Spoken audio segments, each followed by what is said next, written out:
अब हम यहां पर थर्ड लर्निंग आउटकम अचीव करेंगे, डीबी इन कम्युनिकेशन सिस्टम। तो बेसिकली डीबी आपके लिए ना बहुत ही ज्यादा इंपॉर्टेंट फैक्टर रहने वाला है, स्पेशली जब आप फिगर ऑफ मेरिट कैलकुलेट करेंगे। और वैसे भी जो डीबी की इंपॉर्टेंस है वो आप बोल सकते हैं टेक्निकल सब्जेक्ट में, कम्युनिकेशन सिस्टम की बात नहीं है, और भी डिफरेंट टेक्निकल सब्जेक्ट में आपके लिए बहुत ज्यादा रहने वाली है। तो आपको डीबी का नॉलेज हमेशा होना चाहिए।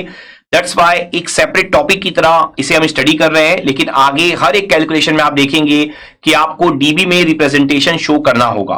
तो मैं यहां पर आपको डेफिनेशन भी दे देता हूं। डेफिनेशन इन द सेंस यहां पर एक कैलकुलेशन है जो आपको लर्न करना है, एक तरह से आपको एक वैल्यू कैलकुलेट करनी होती है। तो कोई डेफिनेशन नहीं है, जो वैल्यू कैलकुलेशन का प्रोसेस है वो यहां पर मैं आपको डिटेल में समझा देता हूं।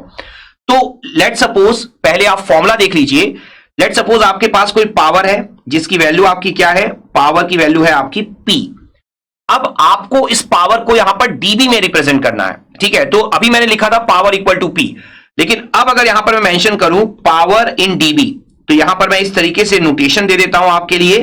तो आपको यह समझना होगा, यह हो जाएगा 10 log 10 P।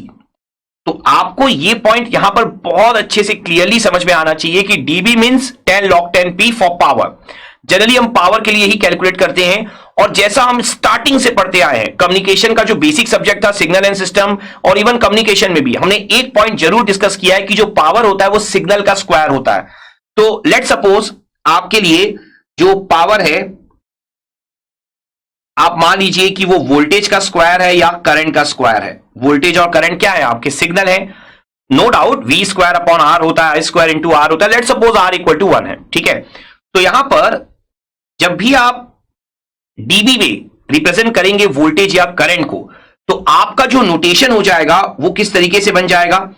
लेट सपोज अगर आपका यहां पर जो वोल्टेज है वो V है, ठीक है। वोल्टेज या करंट के लिए जब आप डीबी यहां पर मेंशन करेंगे तो किस तरीके से आप यहां पर रिप्रेजेंटेशन करेंगे। एक पॉइंट आप जरूर ध्यान रखिएगा, आप जो वोल्टेज या करंट के लिए कैलकुलेट कर रहे हैं, मे बी आप वोल्टेज गेन के लिए कैलकुलेट कर रहे होंगे या करंट गेन के लिए कैलकुलेट कर रहे होंगे। मैं जस्ट आपको एक आइडिया दे रहा हूं, ठीक है, कि आप कैलकुलेट कैसे करते हैं। तो इसको लाइक अ डेफिनेशन ट्रीट नहीं करना है, इसको आपको लाइक अ प्रोसेस ट्रीट करना है। तो वोल्टेज या करंट के लिए जब आप डीबी का कैलकुलेशन करते हैं तो ये इफेक्टिवली आपका बन जाता है 20 log 10 V, या आप इस तरीके से भी मेंशन कर सकते हैं 20 log 10 I। आपको बस ये पॉइंट यहां पर अंडरस्टैंड करना है कि जो आपका स्क्वायर है, जैसे आप P की वैल्यू अगर पुट करते हैं V स्क्वायर, तो 2 आपका सामने आ जाएगा।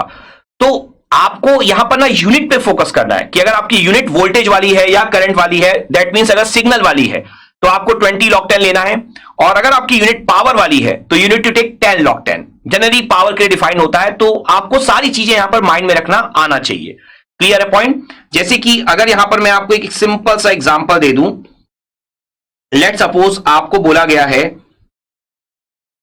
पावर, ठीक है, पावर जो आपका है वो है आपका मान लीजिए 10 की पावर 4 वॉट, और आपको बोला गया है कि इसको आप डीबी में रिप्रेजेंट करिए।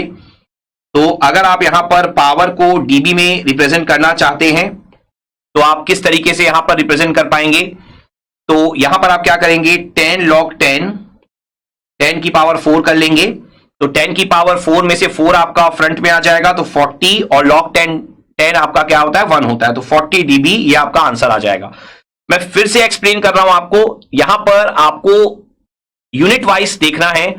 पावर इस तरीके से आपको चीजें कम दिखाई देंगी, आपको दिखाई देगा signal power divided by noise power. तो SNR को रिप्रेजेंट करना होगा डीबी में।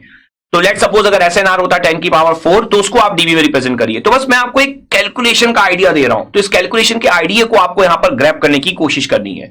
पॉइंट अच्छे से क्लियर हो गया, और आगे जाकर आप देखोगे डिफरेंट न्यूमेरिकल्स पे हम डीबी में रिप्रेजेंट जरूर करेंगे चीजों को, तो उससे आपको और ज्यादा यहां पर क्लियरिटी मिल जाएगी। तो आई होप आपको डीबी का कैलकुलेशन यहां पर बहुत अच्छे से क्लियर हो गया होगा।